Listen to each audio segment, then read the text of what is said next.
Now, to delete a mobile phone from the system, up here you've got a little sign or symbol that looks like a cog, so we'll press that.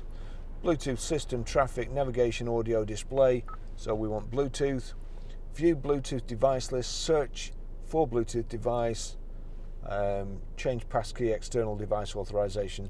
So we'll view Bluetooth device list. There you see my phone, and there's a dustbin there. Click the dustbin. Do you want to really delete? Yes, I do. And that's it gone. So that's one of the best systems I've seen as well.